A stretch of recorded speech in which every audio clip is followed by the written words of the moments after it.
دادگاه نویه روشون ولایت مختار کوهستان بدخشان روز 15 اپریل منوچهر شیروف ساکن 36 ساله محله برخورغ شهر خوروغ و یکی از یاران نزدیک محمد باقروف یکی از لیدرهای غیر رسمی بدخشان را با جرم اوباشی و زورآوری نسبت به نماینده دولت به 10 سال زندان محکوم کرد. در حدود ولایت مختار کوهستان بدخشان یگان محبس نیست و از این رو منوچهر شیروف برای ادای جزا به یگان منطقه دیگر تاجیکستان میفرستند. ریاست وزارت کارهای داخله در ولایت مختار کوهستان بدخشان خبر داد که سنه 15 اپریل سال 2020 تحت رئیس سود نویه روشان بابازاده از ظفر بابانظر قسمت نهایی مرافعه سودی عیبدار شونده شیروف منوچهر سال تولدش 1986 ساکن شهر خوروغ کوچه ایجابوف که نسبتش از جانب پروکراتور ولایت مختار کوهستان بدخشان پرونده جنایتی با ماده 237 قسم 3 بند ا و 303 قسم 1 کودکس جنایتی جمهوری تاجیکستان آغاز کرده شده بود برگزار گردید.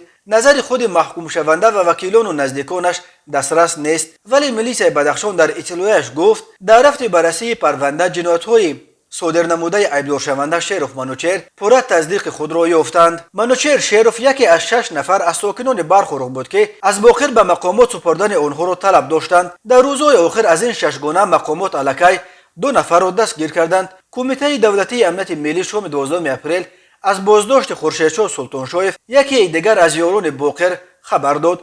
سلطانشاهیف نیز به آن عیبدار می شود که روز 4 نوامبر امروی باقر و دیگر ساکنان برخورغ به کارمندان میلیس حمله کرده است.